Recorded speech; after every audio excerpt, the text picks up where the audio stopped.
Sir, Mysuru ಮಹಾರಾಜರ ಹೆಸರು ಹೇಳ್ಕೊಂಡು ನಾವು ಪ್ರಚಾರಕ್ಕೆ ಹೋದಂಥ ಸಂದರ್ಭದಲ್ಲಿ ಜನ ಅವ್ರ ಫೋಟೋಗಳಿಗೆ ಕೈ ಮುಗಿದು ನಾವು ಇವರಿಗಲ್ಲದೆ ಬೇರೆ ಯಾರಿಗೂ ಹಾಕೋದಿಲ್ಲ ಅಂತ ಹೇಳ್ತಾರೆ. ಆದರೆ ಲಕ್ಷ್ಮಣ್ ಅವರು ಬರೀ ಹಿಂದಿಂದಲೂ ಪೇಪರ್ ಟೈಗರ್ ಆಗಿ ಅವರು ಬಿಂಬಿಸಿದ್ದಾರೆ ಸರ್. ಮಹಾರಾಜರು ಅಂತ ಬಂದಾಗ ಯಾವುದೇ ಜಾತಿ ಮತ ಎದುರಾಗೋದಿಲ್ಲ. ಒಕ್ಕಲಿಗರಲ್ಲಿ 15% ಓಟು ಕೂಡ ಲಕ್ಷ್ಮಣ್ ಅವರಿಗೆ ಹೋಗೋದಿಲ್ಲ ಸರ್. ಕೊಡಗಿನಲ್ಲಿರ್ತಕ್ಕಂಥ 2 ಕ್ಷೇತ್ರದಲ್ಲಿ ಅತಿ ಹೆಚ್ಚಿನ ಲೀಡು ಒಡೆಯರ್ ಅವರಿಗೆ ಬರುತ್ತೆ ಸರ್.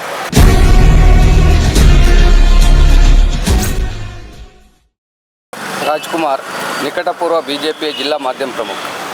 ಸರ್, ಮೈಸೂರು ಮಹಾರಾಜರ ಹೆಸರು ಹೇಳ್ಕೊಂಡು ನಾವು ಪ್ರಚಾರಕ್ಕೆ ಹೋದಂಥ ಸಂದರ್ಭದಲ್ಲಿ ಜನ ಅವ್ರ ಫೋಟೋಗಳಿಗೆ ಕೈ ಮುಗಿದು ನಾವು ಇವರಿಗಲ್ಲದೆ ಬೇರೆ ಯಾರಿಗೂ ಹಾಕೋದಿಲ್ಲ ಅಂತ ಹೇಳ್ತಾರೆ. ಆದರೆ ಲಕ್ಷ್ಮಣ್ ಅವರು ಬರೀ ಹಿಂದಿಂದಲೂ ಪೇಪರ್ ಟೈಗರ್ ಆಗಿ ಅವರು ಬಿಂಬಿಸಿದ್ದಾರೆ ಸರ್. ಅವ್ರು ಪೇಪರ್ ಟೈಗರ್ ಆಗಿ ಬಿಂಬಿಸ್ಕೊಂಡಿರೋದ್ರು. ಆದರೆ ಮಹಾರಾಜರು ಎಲ್ಲೂ ಕೂಡ ಜನಸಾಮಾನ್ಯರ ಮಧ್ಯ ಬರ್దని ಈ ಒಂದು ರಾಜಕೀಯ ಬೇಕಿತ್ತ ಅನ್ನೋ ಕೆಲವರು ಅಭಿಪ್ರಾಯ ಆಗಿದೆ. ಮಹಾರಾಜರಾಗೆ ಅರಮನೆಯಲ್ಲಿ ಇರ್ತಕ್ಕಂಥದ್ದು ಸೂಕ್ತವಾಗಿತ್ತು. ಆದರೆ ಜನಸಾಮಾನ್ಯರ ಮಧ್ಯೆ ಬಂದು ಕೆಟ್ಟ ರಾಜಕೀಯಕ್ಕೆ ಬರಬಾರ್ದಿತ್ತು ಅನ್ನೋ ಕೆಲವು ಸ್ಥಳೀಯರು ಕೂಡ ಅಪೇಕ್ಷೆ ಆಗಿದೆ ಸರ್. ಎಲ್ಲರೂ ಇದನ್ನೇ ಹೇಳ್ತಿದ್ದಾರೆ. ಆದರೆ ಈ ಹಿಂದೆನೇ ಶ್ರೀಕಂಠದತ್ತ ನರಸಿಂಹರಾಜ ಒಡೆಯರ್ ಅವರು 4 ಬಾರಿ ಲೋಕಸಭೆ ಕ್ಯಾಂಡಿಡೇಟ್ ಆಗಿದ್ದಂಥವ್ರು. ಅದನ್ನು ಎಲ್ಲೂ ಪ್ರಸ್ತಾಪ ಆಗ್ತಿಲ್ಲ. ಬರೀ ಯದುವೀರರು ಬಂದಾಗ ಇದಕ್ಕೇನೋ ಒಂದು ಹೇಳೋದಕ್ಕೆ ಈ ರೀತಿ ಉತ್ತರ ಕೊಡ್ತಾರೆ. ಈ ಬಾರಿ ಮೈಸೂರು ಮತ್ತು ಕೊಡಗು ಲೋಕಸಭಾ ಚುನಾವಣೆಯಲ್ಲಿ ಜಾತಿ ಮತ ಎದುರಾಗತ್ತಾ ಸರ್? ಮಹಾರಾಜರು ಅಂತ ಬಂದಾಗ ಯಾವುದೇ ಜಾತಿ ಮತ ಎದುರಾಗೋದಿಲ್ಲ. ಇದನ್ನು ಕಾಂಗ್ರೆಸ್ ಅಭ್ಯರ್ಥಿಗಳು ಅದನ್ನು ಹೇಳೋಕ್ಕೆ ಹೋಗ್ತಾ ಇದ್ದಾರೆ. ಆದರೆ ಲಕ್ಷ್ಮಣ್ ಅವ್ರನ್ನ ಯಾವುದೇ ಕೂಡ ಒಕ್ಕಲಿಗರ ಯಾವ ಜನಾಂಗದವರು ಅವ್ರನ್ನ ಒಪ್ತಾ ಇಲ್ಲ. ಅವರು ಕೂಡ ಯಾವುದೇ ಒಕ್ಕಲಿಗರ ಕಾರ್ಯಕ್ರಮದಲ್ಲಿ ಇದುವರೆಗೂ ಭಾಗವಹಿಸಿಲ್ಲ ಸರ್. ಒಕ್ಕಲಿಗ ಮಹಾಸಮುದಾಯದ ನಾಯಕರಿದ್ದಾರೆ. ಅವ್ರು ಏನು ಹೇಳಿದ್ದಾರೆ, ಸಂಪೂರ್ಣವಾಗಿ ನಾವು ಕಾಂಗ್ರೆಸ್ಗೆ ನಾವು ಸಪೋರ್ಟ್ ಮಾಡ್ತೀವಿ ಅನ್ನೋದು ಆಗಿದ್ರೆ ಆ ಸಮೀಕ್ಷೆಯಲ್ಲಿ ಏನು ಹೇಳೋಕ್ಕೆ ಇಷ್ಟಪಡುತ್ತೆ ಅಂತಂದರೆ, ಒಕ್ಕಲಿಗ ಓಟ್ಗಳೇನಾದರೂ ಕಾಂಗ್ರೆಸ್ಗೆ ಹೋಗಿದ್ದೆ ಆದಲ್ಲಿ ಮಹಾರಾಜರಿಗೆ ಸೋಲನ್ನು ಎದುರಿಸಬೇಕಾಗತ್ತೆ ಅನ್ನೋದು ಕೂಡ ಈ ಸಮೀಕ್ಷೆ ಹೇಳ್ತಾ ಇದೆ ಸರ್. ಯಾವ ಕಾರಣಕ್ಕೂ ಇಲ್ಲ ಸರ್. ನಾವು ಸೋಷಿಯಲ್ ಮೀಡಿಯಾದಲ್ಲಿ ನೋಡ್ತಾ ಇದ್ದೀವಿ. ನಾನು ಕೂಡ ಒಬ್ಬ ಜಿಲ್ಲಾ ಒಕ್ಕಲಿಗರ ವೇದಿಕೆ ಅಧ್ಯಕ್ಷನಾಗಿದ್ದೇನೆ. ಎಲ್ಲೂ ಕೂಡ ಒಕ್ಕಲಿಗರು ಪರವಾಗಿ ಅವ್ರು ಮಾಡಿದ್ದಂಥದ್ದು ಇಲ್ಲ. ಯಾರೂ ಕೂಡ ಒಕ್ಕಲಿಗರು ಅವ್ರ ಪರವಾಗಿಲ್ಲ. ಹಾಗಾಗಿ ಏನೋ ಬೆರಳೆಣಿಕೆ ಜನ ಕಾಂಗ್ರೆಸ್ಸಿನಲ್ಲಿ ಪಕ್ಕ ಕಾರ್ಯಕರ್ತರಾಗಿರೋಂಥರ ಬೆರಳೆಣಿಕೆ ಜನ ಹೇಳ್ಬೋದು. ಒಕ್ಕಲಿಗರಲ್ಲಿ 15% ಓಟು ಕೂಡ ಲಕ್ಷ್ಮಣ್ ಅವರಿಗೆ ಹೋಗೋದಿಲ್ಲ ಸರ್. ಈ ಒಂದು ಲೋಕಸಭಾ ಕ್ಷೇತ್ರ ಮೈಸೂರು ಮತ್ತು ಕೊಡಗು 2 ಜಿಲ್ಲೆಗೆ ಸಂಬಂಧಪಟ್ಟಿರತಕ್ಕಂಥದ್ದು. ಮೈಸೂರು ಮಹಾರಾಜರಿಗೆ ಒಂದು ಒಳ್ಳೆ ಹೆಸರಿದೆ. ಆದರೆ ಕೊಡಗು ಭಾಗದಲ್ಲಿ ಈಗಾಗಲೇ ಕಳೆದ 2023 ವಿಧಾನಸಭಾ ಕ್ಷೇತ್ರದಲ್ಲಿ 2 ಕ್ಷೇತ್ರಗಳನ್ನು ಕಾಂಗ್ರೆಸ್ ತೆಕ್ಕೆಗೆ ತೆಗೆದುಕೊಂಡಿದೆ. ಇಲ್ಲಿ ಲೋಕಸಭಾ ಕ್ಷೇತ್ರದ ಚುನಾವಣೆ ಹೇಗೆ ನಿಮಗೆ ಎದುರಿಸಬೇಕಾ ಆ ಶಕ್ತಿ ಹೇಗಿದೆ ಸರ್? ಚುನಾವಣೆ ಬಂದು ಫಲಿತಾಂಶದಲ್ಲಿ ನೋಡಿ, ಕೊಡಗಿನಲ್ಲಿರ್ತಕ್ಕಂಥ 2 ಕ್ಷೇತ್ರದಲ್ಲಿ ಅತಿ ಹೆಚ್ಚಿನ ಲೀಡು ಒಡೆಯರ್ ಅವರಿಗೆ ಬರುತ್ತೆ ಸರ್. ಇದೇ ಸಿದ್ದರಾಮಯ್ಯವರು ಕೂಡ ಡಿ ಕೆ ಶಿವಕುಮಾರ್ ಅವರು ಕೂಡ ಇದೇ ಮಾತು ಹೇಳ್ತಿದ್ದಾರೆ. 100ಕ್ಕೆ 100 ನಾವು ಗೆಲ್ತೀವಿ, ಲಕ್ಷ್ಮಣ್ ಅವರು ಗೆದ್ದೇ ಗೆಲ್ತಾರೆ, ಕೊಡಗು ಕ್ಷೇತ್ರದಲ್ಲಿ ಜಾಸ್ತಿ ಮತದಾರರು ಕೈ ಹಿಡಿತಾರೆ ಅಂತ ಹೇಳ್ತಿದ್ದಾರೆ ಸರ್. ಇಲ್ಲಿ ಸಿದ್ದರಾಮಯ್ಯನವರಿಗೆ ಅವ್ರ ಸ್ಥಾನ ಉಳಿಸ್ಕೊಳಕ್ಕೆ ಇಲ್ಲಿ ಗೆಲ್ಲಬೇಕಾಗುತ್ತೆ.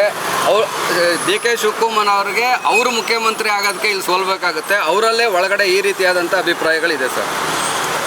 JDS ಮತ್ತು BJP ಮೈತ್ರಿ ಆಗಿದೆ. ಮುಂಬರ್ತಕ್ಕಂಥ ದಿವಸಗಳಲ್ಲಿ ಕುಮಾರಸ್ವಾಮಿ ಅವರಿಗೆ ಅತ್ಯುನ್ನತ ಸ್ಥಾನಗಳು, JDS ಕಾರ್ಯಕರ್ತರುಗಳು ಅತ್ಯುನ್ನತ ಸ್ಥಾನಗಳು ಬೇಕೇ ಬೇಕು ಅಂತ ಕೇಳ್ತಿದ್ದಾರೆ. ಇದು ನೀವು BJP ಕಾರ್ಯಕರ್ತರಾಗಿ ಇದನ್ನು ಏನು ಹೇಳೋಕ್ಕೆ ಇಷ್ಟಪಡ್ತೀರಿ? ನೋಡಿ ಸರ್, ನಾವು ಇಲ್ಲಿ NDA ಅಂತಲೇ ಕ್ಯಾನ್ವಾಸ್ಗೆ ಹೋಗ್ತಾ ಇದ್ದೀವಿ, NDA ಅಂತಲೇ ಪ್ರಚಾರ ಮಾಡ್ತಾ ಇದ್ದೀವಿ. ಇದು BJP ಅಂತಕ್ಕಂಥದ್ದಿಲ್ಲ. ಈಗಾಗಲೇ ನಿನ್ನೆ ಯಡಿಯೂರಪ್ಪನವರು ಹೇಳಿದ್ದಾರೆ, ಕೇಂದ್ರದಲ್ಲಿ ಕುಮಾರಸ್ವಾಮಿ ಅವರು ಮಂತ್ರಿ ಆಗ್ತಾರೆ ಅಂತ.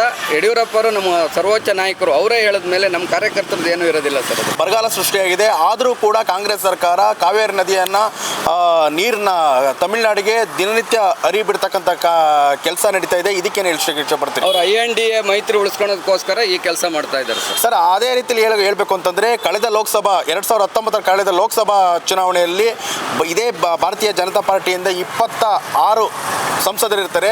ಯಾರೊಬ್ಬರು ಕೂಡ ಈ ಒಂದು 2 ರಾಜ್ಯಗಳ ಮಧ್ಯೆ ಇರ್ತಕ್ಕಂಥದ್ದು ಕಾವೇರಿ ನದಿಗಾಗಿ ಕಿತ್ತಾಟವನ್ನು ಯಾಕೆ ಧ್ವನಿ ಎತ್ತಿಲ್ಲ ಸರ್? ಸರ್, ಇದನ್ನು ಕೇಂದ್ರದಲ್ಲಿ ಎಷ್ಟು ಮನವರಿಕೆ ಮಾಡ್ಬೋದು ಅಷ್ಟು ಮನವರಿಕೆ ಮಾಡಿದ್ದಾರೆ ಸರ್. ಆದರೆ ಕಾವೇರಿ ಪ್ರಾಧಿಕಾರ ಕೋರ್ಟ್ನಲ್ಲಿ ಇರೋದ್ರಿಂದ ಇನ್ನೂ ಹೆಚ್ಚಿನ ಕೆಲಸ ಮಾಡಲಿಕ್ಕೆ ಆಗಿಲ್ಲ ಸರ್. ಇದೇ ಕಾರಣ ಸರ್, ಇದೇ ಕಾರಣ ಇದು ಕಾಂಗ್ರೆಸ್ ಸರ್ಕಾರನೂ ಕೂಡ ಇದೇ ಕಾರಣ ಹೇಳ್ತಿದ್ದಾರೆ ಸರ್. BJPಯವರು ಆಪೋಸ್ ಮಾಡ್ತಿದ್ದಾರೆ. ಇದೇ ಕಾಂಗ್ರೆಸ್ನವರು 26 ಸಂಸದರಿದ್ದಾರಲ್ಲ, ಯಾಕೆ ಇದನ್ನು ಕೇಳಲಿಲ್ಲ, BJPಯವರು ಯಾಕೆ ಕೇಳಲಿಲ್ಲ ಅನ್ನೋದು ಇದು ಕ್ವಶನ್ ಅವ್ರದ್ದಾಗಿದೆ ಸರ್. ಮೇಕೆದಾಟು ಪಾದಯಾತ್ರೆಯನ್ನು ಮಾಡಿದ್ರು ಡಿ ಕೆ ಶಿವಕುಮಾರ್ ಅವರು, ಸಿದ್ದರಾಮಯ್ಯನವರು. ಆದರೆ ಅವರಿಗೆ ಅಧಿಕಾರ ಕೊಟ್ಟರು ಜನ. ಅಧಿಕಾರಕ್ಕೆ ಬಂದ ಮೇಲೆ ಆ ಪಾದಯಾತ್ರೆ ಕಥೆ ಏನಾಯಿತು ಅನ್ನೋದನ್ನ ಕಾಂಗ್ರೆಸ್ನವ್ರು ಹೇಳಬೇಕು ಸರ್. ಮಂಡ್ಯದಿಂದ ಕುಮಾರಸ್ವಾಮಿ ಅವರು ಮೈತ್ರಿ ಸರ್ಕಾರದ ಮೈತ್ರಿ ಮಾಡ್ಕೊಂಡು ಬಿಜೆಪಿ ಮತ್ತು JDS ಅಲಯನ್ಸ್ನಿಂದ ಅಭ್ಯರ್ಥಿಯಾಗಿದ್ದಾರೆ. ನನಗೆ ಗೆಲ್ಲಿಸಿದೆ ಆದಲ್ಲಿ ಮೇಕೆದಾಟು ಯೋಜನೆ ನಾನು ಜಾರಿಗೆ ತರ್ತೀನಿ ಅಂತ ಹೇಳ್ತಿದ್ದಾರೆ. ಇದು ನಿಜವಾಗ್ಲೂ ಹೇಳ್ತಿರೋದಾ ಅಥವಾ ಒಬ್ಬ ಅಭ್ಯರ್ಥಿಯಾಗಿ ಈ ಚುನಾವಣೆ ಸಂದರ್ಭದಲ್ಲಿ ಹೇಳ್ತಕ್ಕಂಥದ್ದು ಮಾಡ್ತಿರೋದು? ಮಂಡ್ಯ ಜನಗಳಿಗಾಗಲಿ ಕಾವೇರಿ ನೀರು ಬರ್ತಕ್ಕಂಥ ಬೆಂಗಳೂರಿಗಾಗಿ ನ್ಯಾಯ ಕೊಡಿಸೋ ದೃಷ್ಟಿಯಲ್ಲಿ ಕುಮಾರಸ್ವಾಮಿ ಅವರು ಈ ಮಾತನ್ನು ಹೇಳ್ತಾ ಇದ್ದಾರೆ. ಅಂದ್ರೆ DK ಶಿವಕುಮಾರ್ ಅಥವಾ CM ಸಿದ್ದರಾಮಯ್ಯ ನ್ಯಾಯ ಕೊಡ್ಲಿಲ್ವಾ? ಕೊಡಲಿಲ್ಲ ಸರ್. ಅವ್ರು 100ಕ್ಕೆ 100 ಕೊಡಲಿಲ್ಲ. ಅವರು ಬರೀ NDA ಮೈತ್ರಿ ಮಾತ್ರ ಅವ್ರಿಗೆ NDA ಮೈತ್ರಿ ಬೇಕಾಗಿತ್ತೇ ವಿನಃ ಮಂಡ್ಯದ ಜನರಾಗಲಿ ಬೆಂಗಳೂರು ಜನರಾಗಲಿ ಇದು ಬೇಕಾಗಿರಲಿಲ್ಲ ಸರ್. ಅವರು ಈ ಚುನಾವಣೆ ಹಿಂದೆ ಏನು ಅವರು ಹೇಳ್ಕೊಂಬಂದ್ರು, ಆಶ್ವಾಸನೆಗಳು ಕೊಟ್ಕೊಂಬಂದ್ರು, ಇದನ್ನೇ ಅಲ್ವಾ ಸರ್ ಜನಗಳು ಒಪ್ಪಿದ್ದು? ಕಾಂಗ್ರೆಸ್ ಸರ್ಕಾರನೇ ಕೈ ಇಟ್ಟಿದ್ರಲ್ಲ ಸರ್. ಕಾಂಗ್ರೆಸ್ ಸರ್ಕಾರದ ಏನು ಗ್ಯಾರಂಟಿ ಯೋಜನೆಗಳಿಗೆ ಜನ ಮರಳೋದ್ರು. ಈಗ ನೀವು ಪ್ರತಿಯೊಂದು ಕಡೆ ನೋಡ್ತಾ ಇದ್ದೀರಿ ಅವ್ರು ಗ್ಯಾರಂಟಿ ಎಲ್ಲಿಂದ ಕೊಡ್ತಾ ಇದ್ದಾರೆ ಅಂತ. ಬಸ್ಸು ಮಹಿಳೆಯರಿಗೆ ಫ್ರೀ ಅಂತಾರೆ, ಬಸ್ ರೇಟ್ ಜಾಸ್ತಿ ಮಾಡಿದ್ದಾರೆ. ವಿದ್ಯುತ್ ಶಕ್ತಿ ಬಿಲ್ಲು ಮನೆಗೆ ಫ್ರೀ ಅಂತಾರೆ, ಅಂಗಡಿ ಕಮರ್ಷಿಯಲ್ಗಳಿಗೆ ಅದ್ರ ದುಪ್ಪಟ್ಟು ಮಾಡಿದ್ದಾರೆ. ಹಾಗೂ ಈಗ ಮಹಿಳೆಯರಿಗೆ 2,000 ರೂಪಾಯಿ ಕೊಡ್ತಾರೆ. ಗಂಡ ಮದ್ಯಪಾನ ಮಾಡ್ತಾ ಇದ್ದಾರೆ, ಅವನ ಹತ್ರ ದುಡ್ಡು ಹೆಚ್ಚು ಮಾಡಿ ಆ ದುಡ್ಡನ್ನು ಇದು ಮಾಡ್ತಾ ಇದ್ದಾರೆ. ಸ್ಟ್ಯಾಂಪ್ ಪೇಪರ್ ಡ್ಯೂಟಿ 20 ರೂಪಾಯಿ ಇರೋದು 100 ರೂಪಾಯಿ ಆಗಿದೆ, 100 ರೂಪಾಯಿ ಇರೋದು 500 ರೂಪಾಯಿ ಆಗಿದೆ. ಈ ರೀತಿ ಒಂದು ಕಡೆಯಿಂದ ಕಿತ್ಕೊಂಡು ಒಂದು ಕಡೆಯಿಂದ ಕೊಡೋಂಥ ಕೆಲಸ ಮಾಡ್ತಾ ಇದ್ದಾರೆ ಸರ್. ಅವರು ಬಜೆಟ್ನಲ್ಲಿ ಅದಕ್ಕೆ ಆದ ಸಪ್ರೇಟಾಗಿ ಇಟ್ಟು ಈ ಎಲ್ಲವುಗಳನ್ನು ಕೊಟ್ಟಾಗ ನಾವು ಅದನ್ನ ಒಪ್ಕೊಬೋದಿತ್ತು. ಅಂದರೆ ಆಶ್ವಾಸನೆ ಕೊಟ್ಟು ಕಾಂಗ್ರೆಸ್ ಸರ್ಕಾರ ಆಶ್ವಾಸನೆ ಕೊಟ್ಟು ಮೋಸ ಮಾಡ್ತಿದೆ ಅಂತ ಹೇಳ್ತಿದ್ದೀರಿ? ನಿಜವಾಗ್ಲೂ ಸರ್. ಇದೇ BJP ಸರ್ಕಾರ ಕಳೆದ ಕೆಲವು ವರ್ಷಗಳ ಹಿಂದೆ ನಮ್ಮ ಪ್ರಧಾನಿ ಮೋದಿ ಅವರು ಹೇಳ್ತಾರೆ ಪ್ರತಿಯೊಬ್ಬರು ಅಕೌಂಟ್ಗೆ 15 ಲಕ್ಷ ರೂಪಾಯಿ ಕೊಡ್ತೀನಿ ಅಂತ ಹೇಳ್ತಾರೆ. ಬಂತಾ ಸರ್? ದಯವಿಟ್ಟು ತಾವು ಮಾಧ್ಯಮದವರಾಗಿ ಪ್ರಶ್ನೆ ಕೇಳಬಾರ್ದು. ಯಾವುದೇ ಕಾರಣಕ್ಕೂ 15 ಲಕ್ಷ ಪ್ರತಿಯೊಬ್ಬರು ಅಕೌಂಟಿಗೆ ಹಾಕ್ತೀವಿ ಅಂತ ಹೇಳಿಲ್ಲ. ಅಲ್ಲಿರ್ತಕ್ಕಂಥ ದುಡ್ಡು ವಾಪಸ್ ಬಂದಿದ್ದೇ ಆದರೆ ಇಲ್ಲಿರ್ತಕ್ಕಂಥ ಪ್ರತಿಯೊಬ್ಬನಿಗೂ 15 ಲಕ್ಷ ಹಾಕ್ಬೋದು, ಅಷ್ಟು ಅಮೌಂಟ್ ಇದೆ ಅಂತ ಹೇಳಿದ್ದಾರೆ ಹೊರತು ಅದನ್ನು ಅಕೌಂಟ್ಗೆ ಹಾಕ್ತೀನಿ ಅಂತ ಎಲ್ಲೂ ಕೂಡ ಹೇಳಿಲ್ಲ ಸರ್ ಮೋದಿ ಅವರು. ಈ 28 ಲೋಕಸಭಾ ಕ್ಷೇತ್ರಗಳಲ್ಲಿ ಎಷ್ಟು ಕ್ಷೇತ್ರಗಳನ್ನ ಗೆಲ್ಬೋದು ಸರ್? 28ಕ್ಕೆ 28 ಕ್ಷೇತ್ರ ಗೆಲ್ತೀವಿ ಸರ್. ಇದೇ CM ಸಿದ್ದರಾಮಯ್ಯ ಅವರು ಮತ್ತು DK ಶಿವಕುಮಾರ್ ಅವರು ನಾವು 20ರಿಂದ 22 ಕ್ಷೇತ್ರಗಳನ್ನ ನಾವು ಈ ಸರಿ ಗೆಲ್ತೀವಿ ಅಂತ ಹೇಳ್ತಿದ್ದಾರೆ ಸರ್. ಅದೇ ಅವರಿಗೆ ಕೂಡ 28 ಹೇಳೋಂಥದ್ದಿಲ್ಲ, ಅಲ್ಲಿಗೆ ಗೊತ್ತಾಗುತ್ತೆ ಅವ್ರು ಯಾವ ಲೆವೆಲ್ನಲ್ಲಿ ಇದ್ದಾರೆ ಅಂತ. ಹಾಗಾಗಿ ನಾವೇ ದೃಢವಾಗಿದ್ದೀವಿ. 25 BJP, 3 JDS, 28 ಕ್ಷೇತ್ರನ ಗೆಲ್ತೀವಿ. 5ನೇ ತಾರೀಕು ಇದಕ್ಕೆ ಉತ್ತರ ಸಿಗುತ್ತೆ ಸರ್. ಸರ್, ಇದು ಕಾನ್ಫಿಡೆನ್ಸಾ ಓವರ್ ಕಾನ್ಫಿಡೆನ್ಸಾ? ಓವರ್ ಕಾನ್ಫಿಡೆನ್ಸ್ ಏನಿಲ್ಲ ಸರ್. ನಾವು ಕಾರ್ಯಕರ್ತರಿಗೆ ಪ್ರತಿ ಮನೆಗೆ ಹೋದಾಗ ನೋಡಿದಾಗ ಆಗಿರ್ತಕ್ಕಂಥದ್ದು 28ಕ್ಕೆ 28 ಗೆಲ್ತೀವಿ ಸರ್. 2019ರ ಚುನಾವಣೆಯಲ್ಲಿ JDS ಮತ್ತು ಕಾಂಗ್ರೆಸ್ ಹೊಂದಾಣಿಕೆಯಿಂದ ಚುನಾವಣೆ ಎದುರಿಸಿತ್ತು ಸರ್.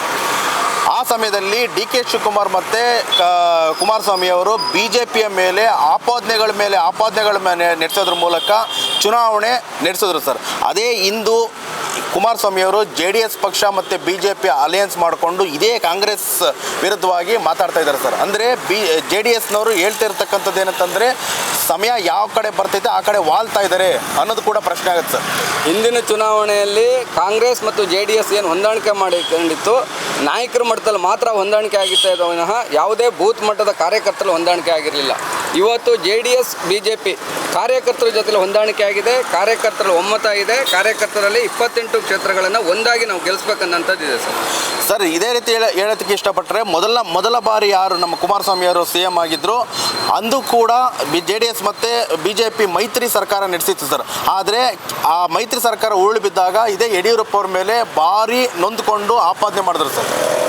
ಅದರ ಅನುಭವ ಈಗ ಅವರಿಗೂ ಆಗಿದೆ, ಅದನ್ನು ತಿದ್ಕೊಂಡಿದ್ದಾರೆ, ಮುಂದೆ ಸರಿ ಮಾಡ್ಕೊಂಡು ಹೋಗ್ತಾರೆ.